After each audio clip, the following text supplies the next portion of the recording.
Vamos começar para tentar explicar para o nosso assinante o que aconteceu nesse exato momento em que o ministro Ricardo Lewandowski faz uma consideração para se discutir o fato daqueles crimes ocorridos antes de 2003, que prevalecia uma determinada lei. Após 2003, aí já tínhamos, se chamou na época até de lei anticorrupção, uma outra realidade. Aí se diz, né, se alguém começa alguma negociação quando prevalecia uma lei em 2003 e recebe um dinheiro, por exemplo, fruto de um crime depois dessa data. Qual é a lei que vale? É a anterior ou é a atual? Nos explique. É do momento do crime, né? E o crime de corrupção passiva, ele ocorre no momento em que o sujeito recebe, solicita ou aceita. E a discussão toda gira em torno disso. Quando que ocorreu a consumação do crime? Para uns, quando ele aceitou a promessa da vantagem. Nós estamos falando do deputado Bispo Rodrigues, né, que foi condenado naquela decisão anterior a 6 anos e 3 meses. Por favor, pode continuar. Exatamente. Quando ele aceitou a promessa de vantagem devida, a hipótese em que seria na vigência da lei anterior, com a pena menor, ou efetivamente quando ele recebeu. Uns defendem que não houve aceitação, foi só no momento em que ele teria recebido a vantagem devida. Outros defendem que houve a aceitação.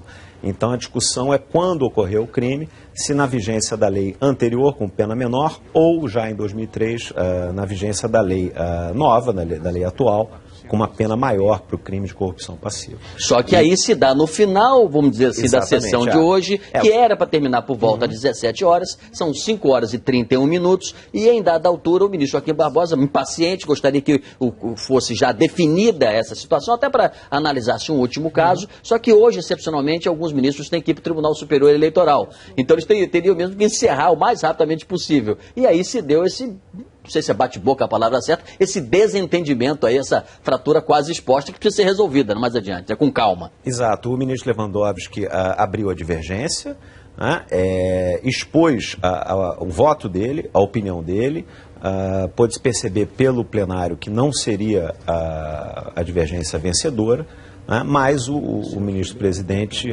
infelizmente, acabou, como você disse, Sidney, ficando impaciente e teve toda essa discussão que acabou encerrando a sessão.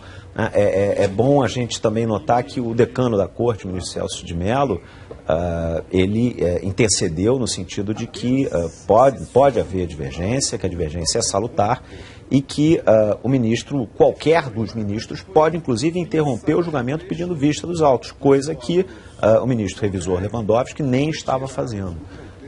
Olha, então, independente a acabou encerrando. Nós não somos, evidentemente, ministros, né, mas independente da impressão que temos, se alguém deve ser condenado ou não, há mais tempo ou há menos tempo, esta fase específica é a fase em que se discute o direito daqueles que eram réus e que foram condenados e que entendem, de alguma forma, que se deveria discutir, claro, ele está defendendo, tentando reduzir, evidentemente, o número de anos, de dias, essa é a intenção dos advogados da defesa. Então, esta é a hora que é a fase que se está discutindo no Supremo Tribunal isso. O que o presidente Joaquim Barbosa diz é que ele entendeu que o ministro Lewandowski estaria, numa decisão que já foi unânime lá atrás, tentando alterar, né, o que já foi decidido anteriormente. E que os demais ministros estão dizendo, não, vamos discutir, vamos conversar, embora o ministro Lewandowski tenha dito até que ele não alteraria a decisão que já está tomada. Ele só levantou, não sei se é uma questão de ordem, levantou um tema para debate, não é isso? Exato. Esse recurso de embargo declaratório não é para submeter a matéria a um novo julgamento, né? É para verificar se há alguma obscuridade, omissão, contradição ou até ambiguidade. Agora, na prática, né, através de uma possível contradição na decisão, né, você pode modificar aquela decisão. Então, é um recurso que visa ali uma reanálise dentro dessas hipóteses de omissão, contradição, obscuridade ou até ambiguidade. Embora a gente imagine na nossa cabeça que os ministros, que são humanos, evidentemente têm emoções, né, que eles não deveriam alterar a voz ou debaterem de uma maneira mais intensa, já aconteceram outros casos, e vem uma outra sessão, o ministro pede desculpas ao outro, ou às vezes o desentendimento dura alguns dias, daqui a pouco estão aí de novo se respeitando, decidindo. Agora, foi no final da sessão em que a tensão aumentou realmente e isso é bastante complicado. Agora, só semana que vem? Agora só a semana que vem, o plenário, né, os dias de sessão do plenário são quartas e quintas, né, porque toda terça-feira as turmas funcionam. A primeira turma e a segunda turma só o presidente que não compõe uma das duas turmas, né? Segunda e sexta-feira não tem, normalmente não tem sessão, ocorrem os trabalhos nos gabinetes, em que os ministros despacham, prolatam sentença, recebem advogados, né? Mas é possível sim que o presidente marque algumas sessões extras para esse caso nas segundas-feiras.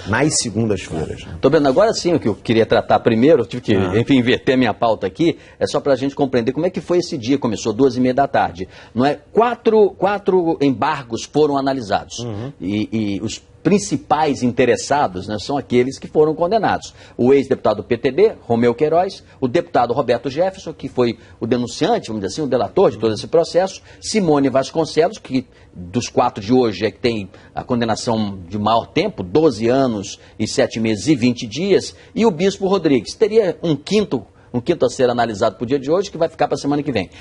Os embargos destes 4 foram rejeitados, igual o que aconteceu ontem. Exatamente, foram rejeitados, portanto, a decisão mantida, né, a sentença prolatada pelo Supremo no julgamento do caso foi mantida, né, não há qualquer falha, segundo os próprios ministros, na decisão em relação a essas partes que hoje foram questionadas da decisão nesses embargos.